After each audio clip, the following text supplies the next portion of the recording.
Hey there, welcome to this week's episode of the Monkeyscrolls podcast. We watched Planes, Trains, and Automobiles in preparation for Thanksgiving. I'm Joseph Gehring, along with me is. I'm Kiefer. And I'm Caleb. So, we watched Planes, Trains, and Automobiles. It was my pick this week. Because I knew earlier than the week we had talked amongst ourselves about maybe doing John Candy movies, and I had a feeling that no one else was going to do one after you both picked more attempts at scary movies, although I wouldn't say either were spooky or scary in any way.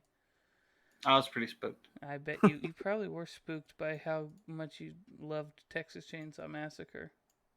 The second one. Yeah, the second one. I mean, you watched all 9 of them, right? Not yet. I'm working on it. Oh, good. Yeah, this is Planes, Trains, and Automobiles from 1987. Written, produced, and directed by John Hughes, who you might know has made every single 80s movie that anyone considers relevant. 16 Candles. Didn't he do... Well, he did fucking Breakfast Club, all those. And Ferris Bueller's Day Off. Yeah, Ferris Bueller. I mean, if it involves teenagers in the 80s, he probably made it. It stars Steve Martin along with John Candy. Steve Martin kind of plays like a uptight businessman.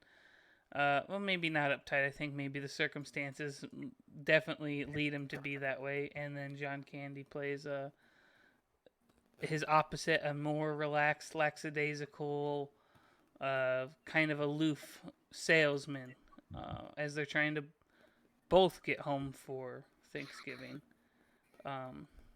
And starts out with them, getting in New York City. Neil, Steve Martin's character, trying to catch a cab, which is apparently a nightmare in New York City. I've never been, but I can imagine how it would be. And gets his first cab stolen by Kevin Bacon, who makes a surprise appearance, and then gets this one stolen, his next one stolen by Dell, John Candy's character, as he is paying another man who's trying to say that it's his cab. He's paying this guy $75, and then the cab leaves without him because it's fucking New York, man. That cab driver's got places to be. And through a series of unfortunate events, from a blizzard making them having to go land in Wichita once they get on the plane. Which while they're on the plane, Dell talks Neil's ear off and annoys him to all hell. They get on. They have to land in Wichita. They try and stay in a hotel. It's just a terrible time. Event after event happens, and they end up getting in quite a few fights because Dell's a weird, interesting man, and they got into it pretty early, I thought. Yeah, they got into it pretty early. Like, right at the beginning, it was just like, you know what, you're the biggest piece of shit I ever seen in my life. And it's like, the movie, this has been on for 20 minutes. Yeah, they're fire right away. You're the biggest sack of shit. I just met you, man. I did like their first interaction at the airport where he's like, I know you from somewhere. It kind of just frames the characters perfectly. Where Steve Martin is just like, he knows. You stole my cab. And John Candy is still like all jolly and smiling. He's like, I knew you. Sorry. Like, it's just the way I like to think about it is everyone on Earth can relate to Steve Martin. Imagine you're standing in like the grocery checkout and someone talks to you. That someone's John Candy. You don't want to be talked to while you're checking out. But it's also like the person that starts talking to you stole the last like eggs or something you had to get. They got the last Snickers at the checkout. And you were eyeing it from the back of the line. Like, it's the same kind of person. The kind of person who would like take the last thing is also the person who would just talk to you in line while you're checking out. Because somebody got talked to when they went to Walmart last week. The kind of person though, right? Like, yeah, you've got to be a certain way to be John Candy. And one of the things that I was thinking of was there's people like that exist. what did they think when they watched this movie? What a nice guy. Yeah, the whole thing. Wow. Wow, Steve Martin's really an asshole. He's an Because asshole. I would He's a say prick. most people could relate to Steve Martin, but what about the people who related to John Candy? Were they just watching and just like, wow, this guy's a real jerk about Steve Martin the whole time? What a dickhead. Anyways, Yeah. I thought it was funny. Really it was just a good old fashioned, funny stuff happening to people movie. My favorite, I mean, if I had to pick something I really enjoyed, it was probably that woman who gave birth to a sideways baby. She didn't scream or nothing. What a she's night. small, but she's tough.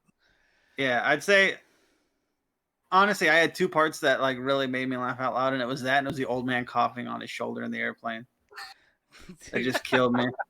I was just like, Jesus Christ. It's such a like. That's a total thing that happens. Like, you're just sitting on a fucking plane, and this dude's asleep on you, and the other side is some old dude coughing on you, and it's just a nightmare. Yeah, it was fantastic. So it's just little things like that. It was funny, just random little shit happening like that. That cracked me up. I think that's the whole thing. Is like it's a bunch of like little things at first, or they just kind of Well, the way it's Go ahead. I was just gonna say the way it's filmed is like skit after skit. It's like, what if these two guys are now on an airplane? Yeah, Like, it's perfect like that. I think What it if they're in a definitely hotel works for now? both the character, the actors too, because they both did skit comedy stuff. John Candy, fuck, was he in Second City? What was John Candy in? Oh man, now I'm gonna feel like it sound like an idiot. Yeah, I mean, Steve Martin was definitely on SNL. Yeah, we know that. yeah. John Candy was. Yeah, he was Second City. Yeah. I mean, John Candy also did SNL, right? Did he? I don't know. I don't know that much about old SNL. That's the only SNL I ever watched. But, yeah, I mean, it was perfect for both of those characters. Oh yeah, and I also like that they the characters weren't outlandish. Like, you've had a bad fucking day, and you've been like everyone has been Steve Martin in this movie. You know what I mean? Like, your plane ticket you paid for first class, and you get on the plane, they're like, "Oh, there's no first class." And you're like, "Well, what the fuck did I pay for this for then?" Oh, for sure. You've had to sit in an airport for too long because your plane's delayed. It's like we've all been there, and like Kiefer said, there's people out there that are just fucking. They're Dell, they're John Candy. They're talking to people in the airport that they're like, "I think I know you," and just like, "Nope, no, we don't. I don't know. Are you sure?" And you're like, "There's." So it's like real people exist out there like this, and they're not outlandish. They're not crazy. Like a lot of comedy movies, they'll go 10 times more, and I think it makes it so relatable to be able to just, oh yeah, I've been there, man. If I was in a parking lot and the car I just paid for wasn't there and I had to walk all the way back, I would have done the same exact thing. He was mean to that woman. Dude, he was mean to that woman. He was, I want a fucking car. But the thing was we all sympathize with him. Like, none of us think he was out of line, but he was mean. Yeah, he was mean. Like, he was an asshole, but I feel it. I get it, man. As for production, this movie doesn't have like anything that really stands out. And I mean, you didn't see the beautiful special effects when they turned into skeletons and the devil between the two semis. Okay, so that happens. There's another scene that it's not special. They blew half the $30 million budget on that. Yeah. There's a shot like that where it's like two frames that happens at the very beginning when Steve Martin opens the door to the cab, and it shows John Candy go, "Ah!" but for like 2 or 3 frames, like it's instant, just fast. Yeah. And it fucking killed me because I was unprepared for that. It just I think this movie poses a lot of interesting questions and thoughts to consider. Mostly, whatever happened to that pair of gloves? What? That's what I'm wondering. Did his friend steal the gloves from the beginning of the movie, or did he ever get them back? I'm pretty sure he Are you stole talking them. about what? The The intro very to the movie, beginning where he says, "Oh, he's will you like, get my "Hey." gloves?" That's Yeah, whatever happened to those gloves? oh, That's what I'm concerned about. you know what? We'll never know. You know what I'm saying? It kind of leaves you in a cliffhanger. It's not really. It's probably an oversight from the director, really, to not bring it back to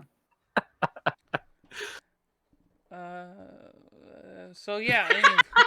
Anyways, we're gonna try and get back on the train tracks now. that. So after they go through all this bullshit, they end up having to like get a car, and them driving that fucking car the whole time I was thinking, because I forgot that I've seen the movie before, but I forgot the beginning when they get the hotel, they totally like switch credit cards. And it's just like, oh man, John Candy just bought this fucking car. And I knew what happened to the car. So I was just watching it like, oh man, this is going to be some nightmare. They're going to destroy this car. And I don't know how at the end Steve Martin, like how they felt that character is like, we can redeem it because John Candy's a sad man. The end was kind of cringe with the slow camera, like focusing on faces while they smiled and did the outro. But I mean, I don't know how else you end this.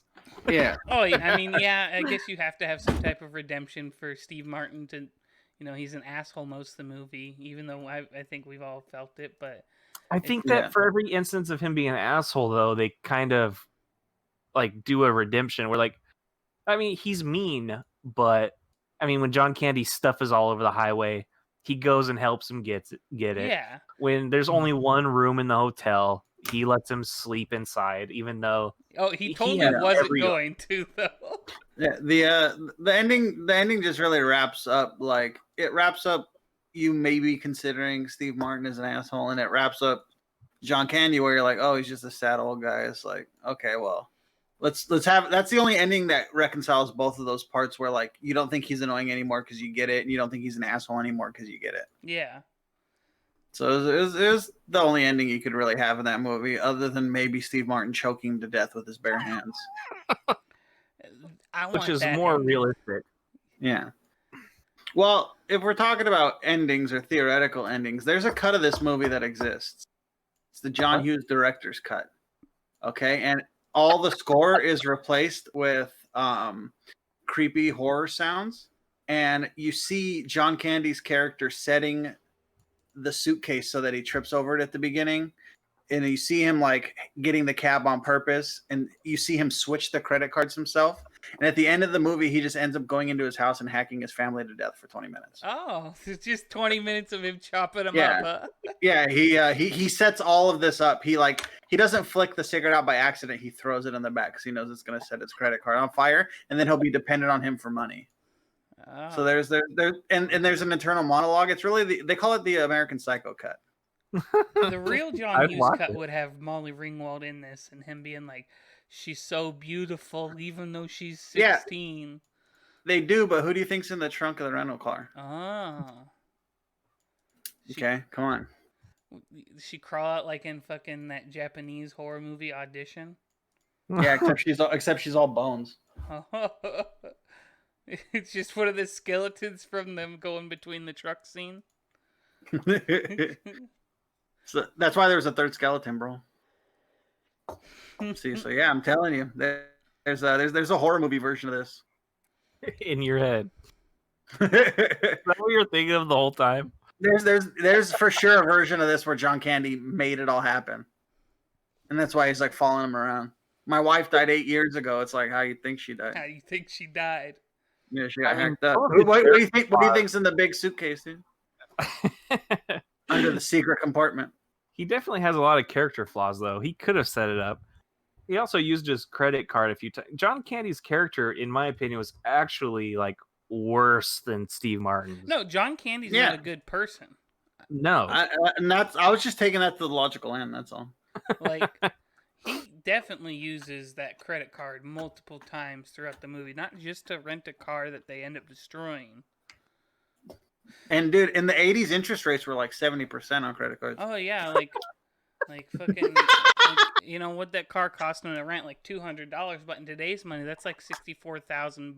So Yeah, and then you consider the fact that it is a 70% interest on $64,000. That dude's getting charged over $40 million a day. yeah, it's The math insane. lines up. And John Candy does it with malice, With hate in his heart. with malicious intent, dude. I'm telling you, this guy is out to. Steve Martin's gonna wake up with a dead family and a fucking hill of debt to climb, Earlier, earlier, and no gloves to dig with. Earlier, you mentioned the score being a horror movie, but did you guys pay attention to the score in this movie at all and how god awful it was? It was from the beginning. You know where I tuned in? I was just like, "What the hell?" It was when Kevin Bacon and Steve Martin do a race. Whatever, that music was nuts. Where they're just chasing down a cab, but the score was terrible throughout. Yeah, for me, it was at its most egregious right before, like when he's leaving the car. You didn't see like right before the dude picks him up by the nuts. Oh yeah, and it's like this weird like. Yeah, she's got like DJ scratches and like. Yeah. I'm like, huh? It was like the that was probably the only part I didn't like about the movie is I had to listen to some fucking nightmare score the whole time. Yeah, there's a lot of good music in the 80s. That just wasn't it. Yeah, it wasn't in this one. Do you guys have any like favorite scenes at all from this? I know since it's basically just a bunch of skits, you'd be basically picking a skit. But did you have any favorite parts you liked the most? Yeah, mine. I have two. Mine was Caleb already mentioned it. Owen coming to pick him up. And he does the snort. Yeah, it's just. And it's so over the top. And he spits in his hand before shaking Neil's hand. It's just everything about that was killing me. So there was that. And that leads into like when they're in the back of the truck and he goes to reach for some gloves. A dog is under the hay. It tries to bite him. It was just perfect. And then I thought this was gold. The you're going the wrong way. Oh yeah. How would he know? He's just like, you're drunk. He's drunk. How does he know where we're going? And Neil wakes up from sleep and he's not fully on yet, and he looks and he's just like, yeah, how would he know where we're going? The guy on the other side of the highway is just like, you're going the wrong way. And the way the way Neil Martin dismisses him, like, yeah, okay, and waves away, it was so perfect. They start doing the like hand sign, like, oh yeah, you're drinking. Yeah. That was by far my favorite part, besides the little things, like little details where it just kind of showed you how uncomfortable Steve Martin was around John Candy the whole time. Like when he steps in the wet towel on the hotel floor, he doesn't like the guy at all. Even in the end when he decides to be nice to him, I mean, he knows he's a good guy, or they're friends from being through all this together, but he's disgusted with him through the whole movie. And they just do little things to show you. So those are probably my favorite parts of the movie. Yeah, I would have to agree with Owen being a big highlight, because when he just says, he's like, oh, you need help with that? Here's a strong woman. Her first baby was born sideways, and she didn't make noise or nothing. No screaming or nothing. Yeah, that kid came out sideways, and that cracked me up really hard. I loved, like I said, the old man just coughing on his shoulder, because I just got super uncomfortable with that. And then coronavirus didn't exist in the 80s. I was still triggered, bro. I'm telling you. And then so that cracked me up. They weren't practicing proper social distancing on the plane. No, I'm just kidding. And then I'm trying to think. There was one other part that made me laugh really loud. Really, those two are the main ones for me. If I remember the other part, I'll bring it back up. But yeah, I thought it was funny. I liked watching it. was good, Yeah, especially for the season. I'd have to say probably my favorite scene is when they're sleeping in the hotel room at the first time they have to get a room together and they Oh. wake up. And John Candy just like kisses his ear just like a little kiss. And like Steve Martin's holding his hand, they wake up and it's like, "Why'd you kiss my ear? Why are you holding my hand?" It's totally just implied John Candy has his hand between Steve Martin's ass cheeks. Oh, dude, he gave him an oil check for Dude, sure. he gave him the old oil check. The old dipstick. How's it You know what looking I'm down saying? there? You know what I'm saying? It's a little dry in there. That cracked me up. And then when the car catches on fire and Steve Martin's just like laughing in like the middle of the night on a highway because their car's on fire and he's totally lost it. Like at this point, he's done. You finally did it. It's like, nope, you're fucked, dude. You finally I use your credit card, dumbass. No. Yeah, that I mean, all the little, you know, but for the most part, I liked everything. I don't think there was a scene where I was upset it happened. The Owen part, you guys already both said that. That was perfect.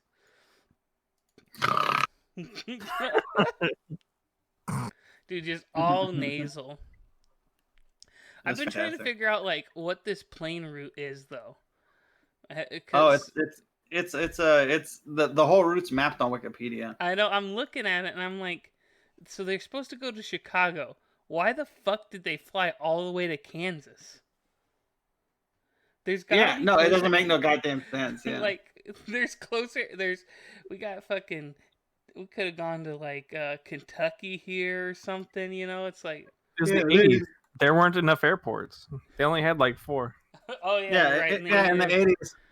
They had one single 747. It's been 40 years. They built a whole lot more airports. You're right. You know, you're right. I didn't even think of that. No, well, even the wife one time, Neil calls home and he's just like, "I'm here on layover." She's like, "Where?" Yeah. Like, what the hell? It doesn't make any sense, but it's perfect. He's just trying to get home on a, what was it? Like the original flight was supposed to be like 8 hours or whatever. No, it's supposed to be 45 like 2 minutes. Hours. Yeah, it's supposed to be quick. Oh, really? Yeah, New York to Chicago is like 30, 45 minutes. Yeah, he's trying to get home in time for dinner that night, and it turns into a 2-day romp through half of the United States. Turns into a weekend bender sucking fuckfest. So, I mean, I think we could go into our rating and recommendations from here. It seems like we all liked it unanimously. Overall, I'd probably give it like a 7 or an 8. Maybe 7.5. 75 out of 100 for me. Just because it's dated in a lot of ways that if you watch it, you might not. You know, it's hard to relate to a lot of things. And the score was terrible, but it's got fucking John Candy. I love John Candy and everything he does. So yeah, watch it, I say.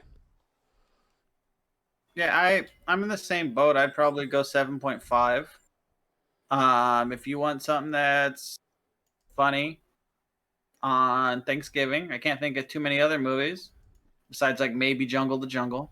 So if you want like a good Thanksgiving movie, I'd watch this. I also haven't never seen Jungle the Jungle, so I can't tell you if that's a Thanksgiving movie. Yeah, you just totally pulled that out of your ass. Yeah, that just came straight from the butt cheeks. Like John Candy hands. But I would recommend it if you want to watch a funny Thanksgiving movie. I have a hard time thinking of this as anything below an 8. I was thinking 9. It's good. I enjoy this movie so much. There's just it's from a time period we're never going to get back to. It's also I have a sweet spot for movies that can't happen anymore because of cell phones. Mm-hmm. He could have just, figured out. Ubered, yeah, he could have Ubered. He could have. Every time he got stuck, he could have looked up something on his phone. Yeah, but it's just for being where it is and and all the comedy in it. This hits as a 9 for me because it's not perfect, but there's not anything I can say that I disliked about it. I'm trying to make the 1880s version of this, or maybe even like the 1780s version of this, where it's like Oregon Trail status, and like they gotta like go across the country, but instead of something like funny happening, like okay, John Candy got bit by snakes. Trains, planes, and Cherokees. Jesus. It's like Steve Martin just got his feet hacked off with an axe. Oh no. They're actually doing a remake of this movie. I heard. No, what? Yeah, it's got Will Smith and Kevin Hart supposedly. It's gonna be way faster because they do have cell phones. They'll find some way to be like they lost their phones on the plane or something. That's got to be the first thing they get rid of, right? Who'd you say is in it? Will Smith and Kevin Smith? No, Will Smith and Kevin Hart. Okay, that's better. I was like, it's just the I two prefer Smith what you brothers. did. The Smith brothers. I mean, it's in development, so that could fucking mean it doesn't come out until 2040 though. So Kevin Hart's gonna be the one that's annoyed, right? No He's way. he's really good at complaining. Yeah, but Will Smith is like a solid straight man for everything, you know? Like, what comedy roles has he been in that is... The Bad Boys movies. iRobot. In what world is Kevin Hart not the annoying one? Whatever fantasy world Caleb lives in. That's true. I'm just imagining the plane scene where he's talking the whole time. That was made for him. That's Not true. Okay. I'll give you guys that one. Oh, you guys have obviously never seen. You guys I'm have gonna test it no matter what, but we'll see.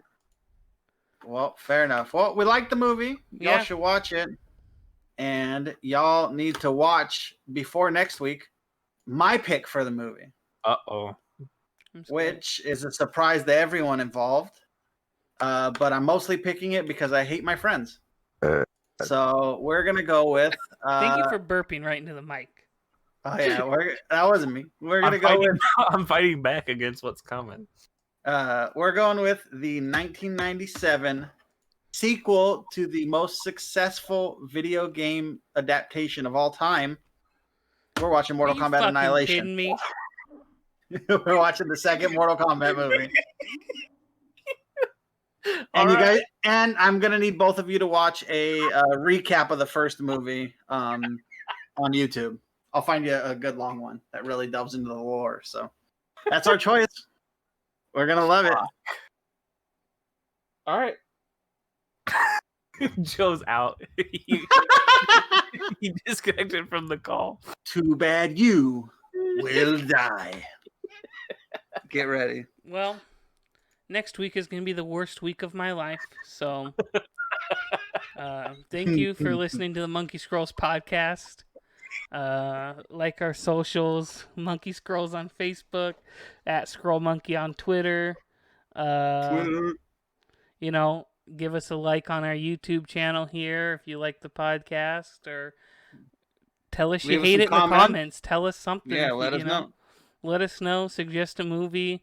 Maybe one day we won't have to watch the nightmare movies Caleb suggests. Maybe we get a pick from our great viewers. No, I think y'all like worse movies than me. Y'all send some Dookie our way and we'll watch it. Oh, good, yeah.